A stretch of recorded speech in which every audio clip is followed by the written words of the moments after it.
Let's go ahead and talk about this damn dog right here. Let's talk about Bailey, the dog who wouldn't die. The eternal dog. The eternal dog, the dog who wouldn't die. Sound like a horror movie. Bailey, the dog who wouldn't stay dead.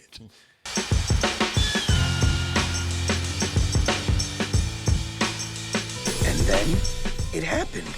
I was a puppy again, and CJ was my new purpose. She was a gigantic baby now. Oh, Mark, you know I gotta tell the people about that classic black tee with the white logo. You'll be finding it in there next to all these nice jerseys and baby tees and Martin, when you make it big, you can give your mama the gift of choice right there.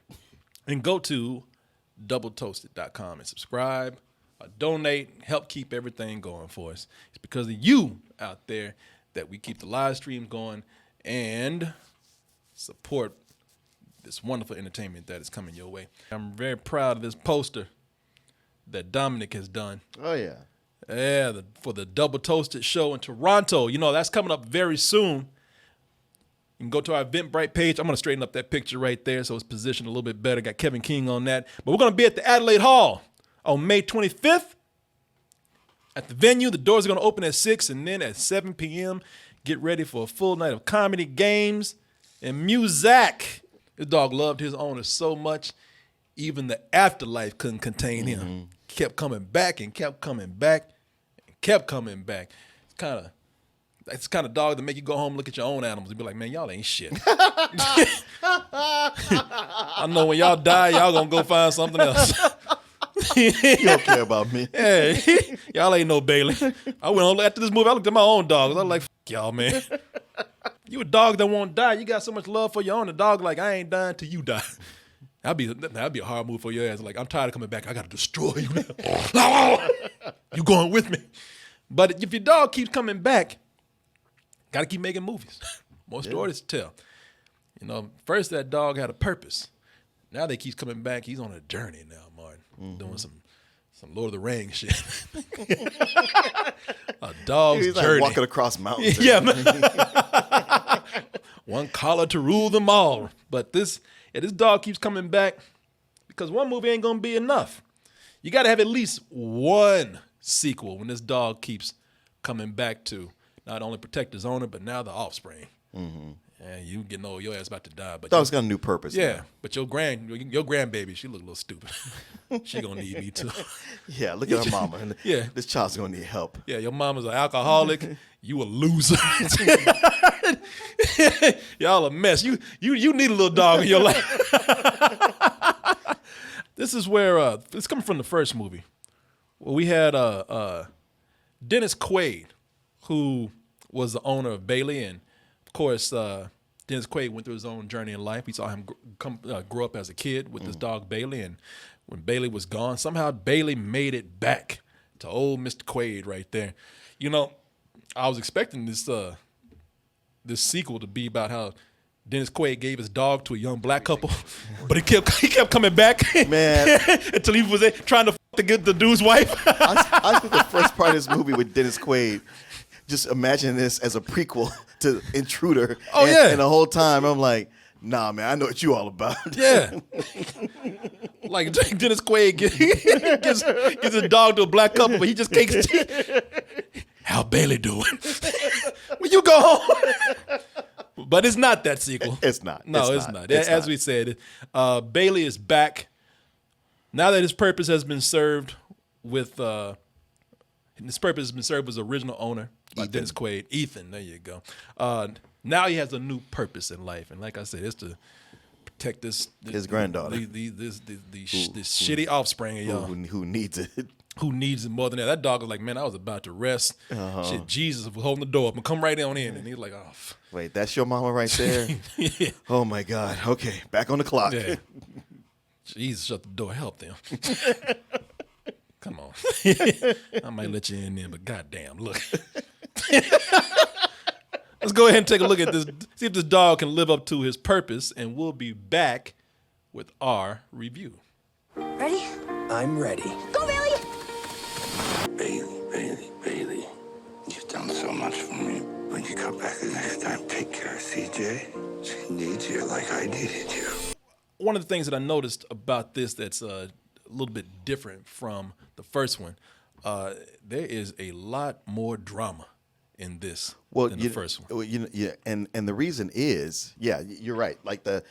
It's not just a carbon copy of the last movie because they do something different, and the different thing is rather than us switching to so many different other people and vignettes, it stays focused on Bailey just taking care of the one kid as she grows up. So what the result is, there's fewer of those vignettes. There's also fewer dog death scenes. Yeah, no, there's a few dog death scenes, but then if you don't like seeing a dog die over and over again, because a lot of people had a problem with that. Yeah. I mean, but it's the dog always comes back. Shit. Yeah. I mean, come on. But you have a dog die as you reliving that 18 times. By the time the movie's done, I want to kill that dog. Stay there. I was aiming for the head. Kill the head, kill the dog. But no, this one's got a lot more drama in it. And with this having more drama, when I say drama, I'm talking about melodrama, man. This is like a white Tyler Perry movie, and Madea is the dog. because it's like some serious issues going on in this movie, but every time something serious comes up, Bailey got jokes. Bailey got something to say. Bailey always got a one-liner or something. Because like I was saying, this is a TV type melodrama. Where everything is over the top, and everything, and it's a lot of it. Like you can get into this if you like the way you can get into a cheesy soap opera.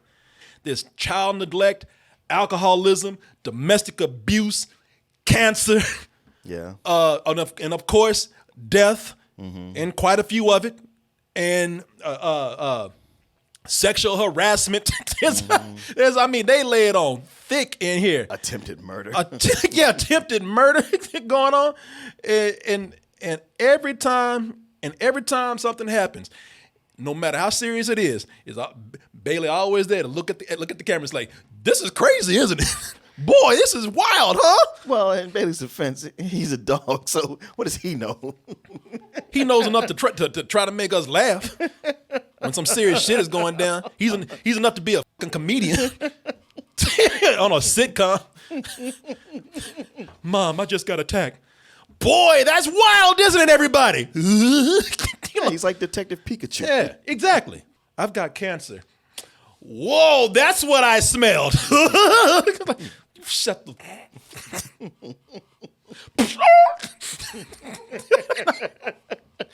Look, I know it's cute for the audience out there, and this is what they need. But like I said, man, it's always some corny one-liner that doesn't work unless it has a laugh track. Or if he's not one-lining, he's a tension hoeing in this. Every time, there are times in here where they're about to get serious with something, and here comes Josh Gad just yelling in the microphone, "Hey, everybody, look at me!" Hi, Gloria. It's good to see you. Ethan and Hannah, finally! It's almost like Scooby got possessed by Shaggy. It's like the grandfather. Oh, wow. Hey, you're like that guy from that movie with Zoinks. Like, Jesus, man.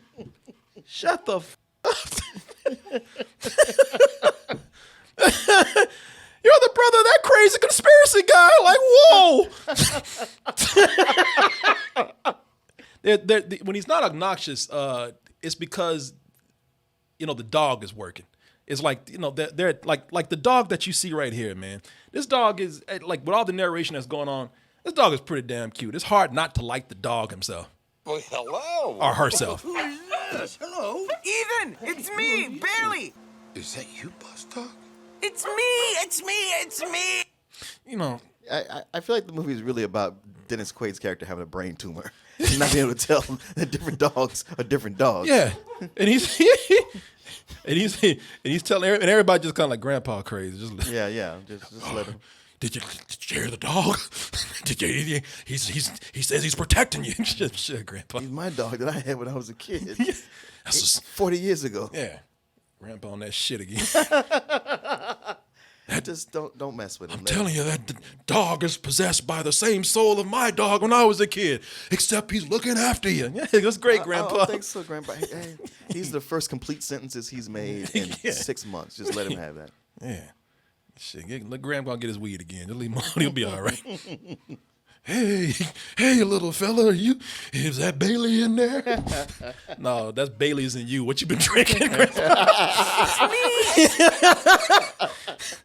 If the dog is cute, you can kind of deal with the narration. It's just sometimes I was just like, man, just shut up and just let me look at the dog, please. Just I wondered at times. I was like, I wonder if you could recut this movie where you just took the narration out, how well it would work. I actually thought about that, and seriously, I thought about some scenes. No, I thought about it, but after a while, I was like, yeah, no, you really do need it. I didn't think so. I thought about it, and I was like, some of these shots, if the dog isn't talking and there's no sound, it's just like this movie had enough confidence to let the visual speak for itself. You don't always need that dog talking. At least I didn't think so, because that's the thing. I mean, it'd be different. The dog is saying something. If the dog is saying something profound, but it's always like just a one-liner. It's always a joke. And if it ain't a one-liner, if it's not a joke, then the dog is saying the obvious. Yeah. Like I said, the girl comes in and it's just kind of like, Mom, you never cared about me. And the dog is like, oh, she's sad. Like, shut the I'd see, mother. I'm looking right at the movie. Just like, what is this? He said, I'm not talking to you. I'm talking to the other dogs. It's like goddamn watching Dora the Explorer. Mom, you've been drinking again. Oh, she's got that smell again on her breath. I was like, will you shut the up and just let me watch? It's like sitting next to somebody who keeps narrating the movie. But yeah, but they got a lot of moments where there's different dogs, small dogs, big dogs. They're either cute dogs or they're these big dogs that just kind of look mellow and cool, except for one time that Bailey came back as this little asshole, Max. Max was Shih Tzu or whatever. Max, yeah. And the funny thing is, those dogs live forever. Max is, you say Shih Tzu? Max is just a piece of shit. Max is an asshole. Now, Max, he says, I got to do anything I can to protect CJ. But I mean, he don't have to get that aggressive. Right. Now, imagine every time, I like little dogs. I got a little dog, and they don't live up to the stereotype. But we all know that there are little dogs. They're just little bitches, man. Mm-hmm. Max, now imagine Max is every dog that, imagine this. Imagine every dog that has nipped at your finger. Mm-hmm. Imagine every dog that just barked at you for no reason. Imagine every little dog that has either pissed or shit right in the spot where you walking through it, just eating your clothes for no reason. Every time you thought about what that dog was thinking, you've heard the voice of Josh Gad. The cute little dog, man. And he has a cool part in that movie, but the dog is an asshole. Oh, and that's another thing. And the dog, this way. And nothing says little dog complex like Josh Gad, because there's a moment because dogs do this. Those little dogs, they look at you and they're like, that's right, I'm in charge. Right. Do that little tremble. Ask me, motherfucker. If you don't get your little ass up. You ain't running shit around here. And meanwhile they do. If you don't get, okay, all right. That is Max. And unfortunately, Max is one of the last dogs that we see that he comes back to life in. Tyler Perry has a formula, and they got it here, where they got villains that are such pieces of shit that you would be wrong not to feel for the victim. You know what I'm saying? Uh-huh. It's like the movie saying, what kind of human are you not to feel sympathy towards somebody who's getting victimized by somebody like this? Uh-huh. The mom in this movie, the actress Betty Gilpin, she plays Gloria. Gloria is the mother of CJ, the little girl that Bailey's supposed to be protecting. And she's just an alcoholic Scrooge, man. Supposedly in real life, she's really sweet. But she plays a lot of roles for women who you just go like, man, this bitch here. She does. Even that last movie, that with Rebel Wilson, the romantic movie. Yeah. She was nice. Started out nice. And then ended up being a bitch later. And she is maximum bitchiness in this, man. She just hates everything. Like I said, she's like an alcoholic Scrooge. Everything that goes on around her. The nicer you are to her, the meaner she is to you. Well, everything that happens, she just, You know, she. But what about me though? Yeah. When do I get mine? She hates dogs, grandparents, Her kid. fun. She pretends to love the kids only to spite the grandparents because the grandparents love the kids so much. She's like, nah, you can't have her. I mean, I don't love her, but you ain't gonna get her. Bitch. The only thing she loves is strange dick and booze. Meanwhile, grandparents just taking care of the kids just as nice. And that's what I'm talking about, man. This is Hallmark. This is Tyler Perry and Hallmark come together, man. This shit right here is not well written. They lay it on too thick. It's a villain that's almost a cartoon. But again, man, she's so mean that, you know, some real Cruella de Vil shit that you cannot help but feel for her kid and everybody around her. All right, get out, dog. We're just having fun. You know what? Don't worry, honey. Mommy's here. This is why I don't like dogs. You're like, yeah, put that ass out again. I'm gonna make you love me.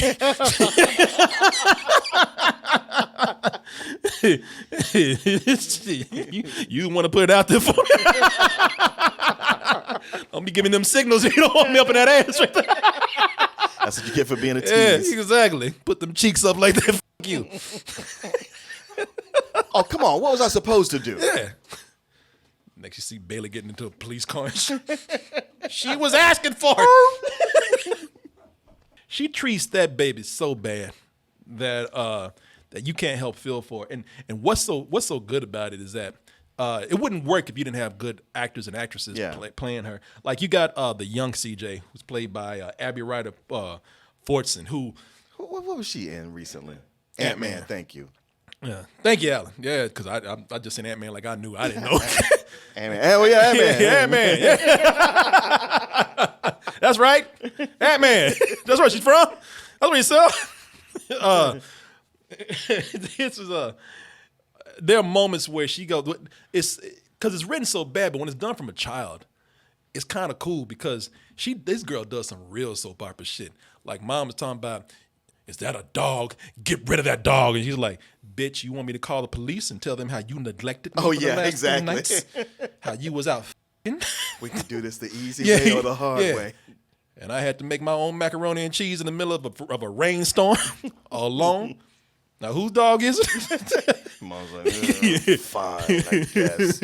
You win this round. Ooh, yeah, it was in the crowd cheered for that shit. She was like, would you like me to call the cops? We're like, yeah, tell that bitch. I even like the girl that played the older CJ. That played the older CJ, man. She's actually let me see if I can find a picture of her here. She's actually British, man. She was in Skins.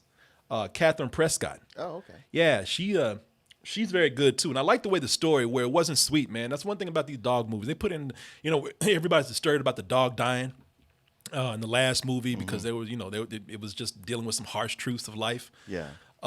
This does too, man. It's like not everybody, I mean, to a certain extent. But for the most part, they show Catherine. It's like, you know, her mother's as an alcoholic. And you're like, well, and you see her playing guitar. And you're like, well, I can't wait for her when she turns 18 and she's got a record contract and she's a big musician. No, that bitch is couch surfing. Right. In New York, she goes to New York with no money. They are realistic about what it's like for musicians. Yeah. It's not go to New York and hit the big town and get on stage and blow everybody away. It's a lot of struggling and yes, couch surfing and shacking up with dudes you don't like just because they got a nice crib. Yep. Yeah, man, they are straight for for a while. There was no happy ending for her. You're like, man, please let that dog get it. Dog, you're supposed to be protecting her. You falling down on your job. Shit, let that dog be her manager or something. But yeah, so it's a lot of harsh things going on there that they don't shy away from, man. Somebody heard that these Asians actually make good lovers. Mm-hmm. That stereotype about them small penises ain't true. Cause they getting everybody now. Yeah. Shit. They taking our women then theirs. This dude in the movie he got 2 white chicks. Wasn't an Asian girl to be found anywhere.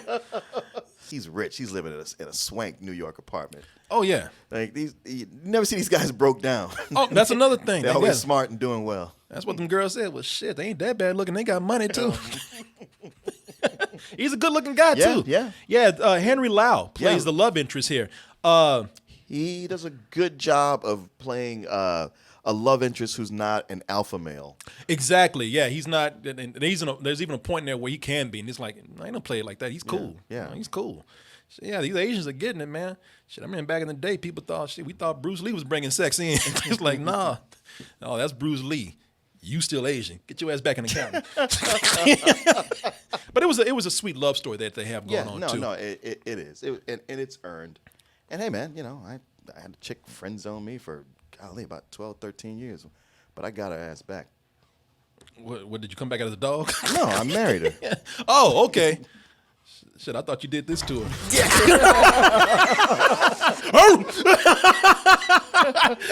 I told you I was gonna get your ass. Friends on me. I'll come back as Cujo. I'm talking about this stuff, man. It's superficial. Some of it I don't like. Like the dogs. Look, the dogs are cute. The dogs are cool. You know, it's a dog lovers movie. The drama is there. Even that's not written very well, and that's not. I mean, it's bearable. It's fun, but it's not all that great. Honestly, the movie works better for me when it's on the themes of loyalty between dogs and their people. Which does seem to be, you know, no pun intended, the dog's purpose in these movies. Yeah. It's to show that, hey, a dog can be a loyal friend to you. Yeah. You know, all this Lifetime movie stuff that they're doing right there. It's cool, and some of it works, like I said, but not on a great level. But it really works when they're centering in on what the bond between the dog and their companion. And that's why I think some of the best scenes in the movie, oddly enough, are with Dennis Quaid, which is not a whole lot, but Dennis Quaid is probably one of the best things in this film. He's kind of the bookend. Yeah. This movie comes full circle with him. Everything is great, man. They don't have enough because in the last movie, that's what they did. They explored like these different bonds that this dog has with different people throughout its several lives, and how that affects it later. You know, it's kind of almost like you keep coming back and back until you get it right. Mm-hmm. And that's what was strong about that last movie, even though I wasn't crazy about it, but that is what worked. That's why in this movie, the best scenes in there are with Dennis Quaid and Bailey. You ready? Born ready.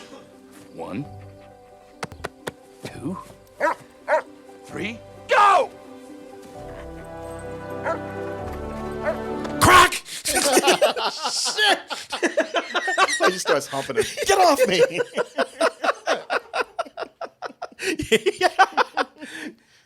It really, that's what it looked like. It looked like you're about to go for that ass too. Shit, everybody putting it out today.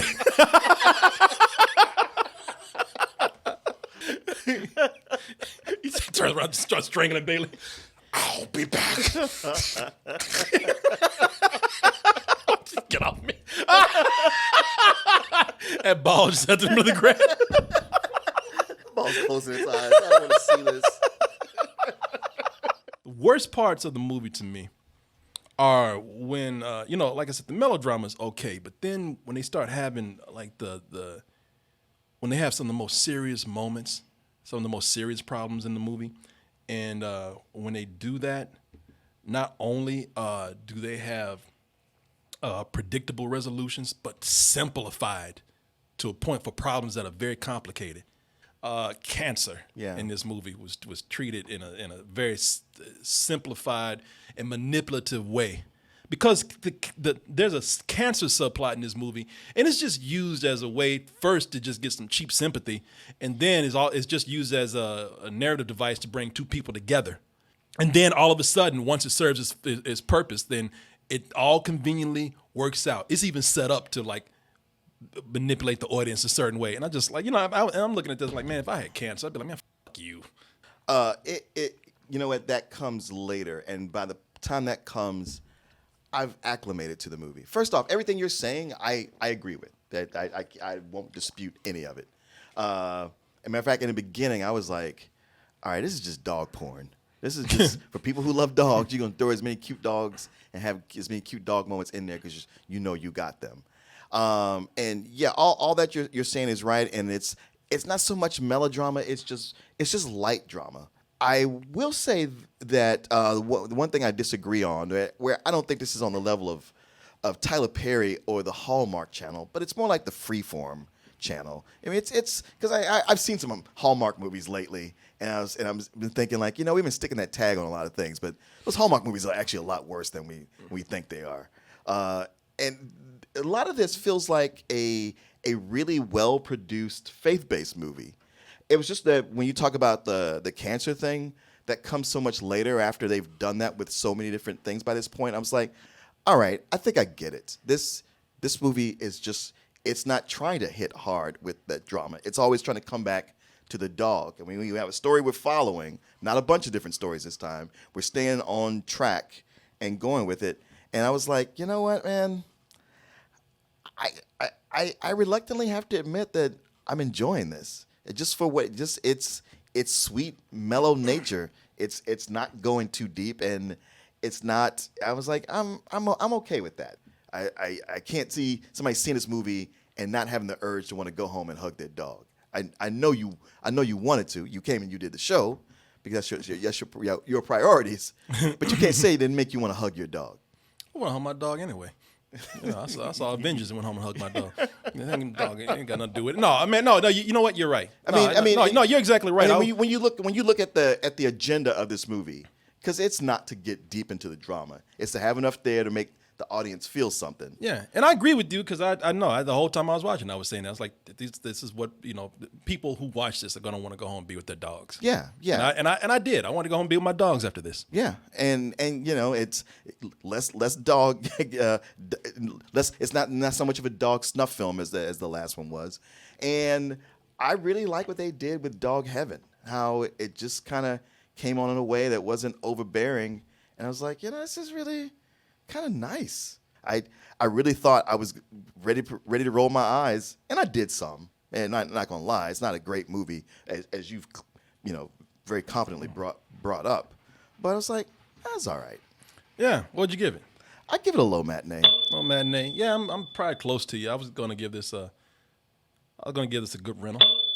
I did say I enjoyed watching it. I think it was not very well written. Sure. But, again, like I said, the way a soap opera can pull you in, that's fine. That is cool. I guess that's I'm talking mostly about the writing, but also it was saved by some nice dog themes in there, which is the strength of it. Yeah. When the narration isn't really getting in the way, which it doesn't always.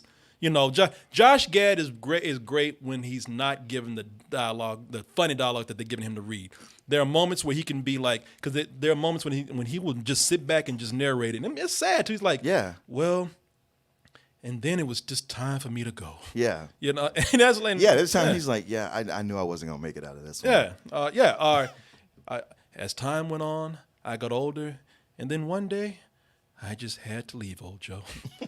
He's walking in bushes and shit. Yeah. It's like, I was like, okay, that's the kind of narration that does work for this when they actually not trying hard. Yeah. Because the humor, you're right. The humor is forcing it. But like I said, it's for that to give it a good rental. I did enjoy it. And like I said, when I went home, I realized my dogs ain't shit, but I still love them, man. I was like, I still love you. Come on. Mojo, catch the ball. Do what now? Yeah. Yeah, you're going to have me at the pound looking like Dennis Quaid. Pixie, is that you? Hey, old girl. Talk to me. Come on, Grandpa, let's go. God damn it, I know it's you. That's her. She won't talk to me. Hope you enjoyed the video. Check out our other movie reviews right here on this YouTube channel. Hit subscribe if you really enjoy them. And if you really love us, go to our main site, doubletoasted.com. Over there, you'll find the long-form version of this video, unedited, uncensored, and also the live streams that we do almost every night of the week. Support us at dtmerch.com, our store. And if nothing else, stay toasty.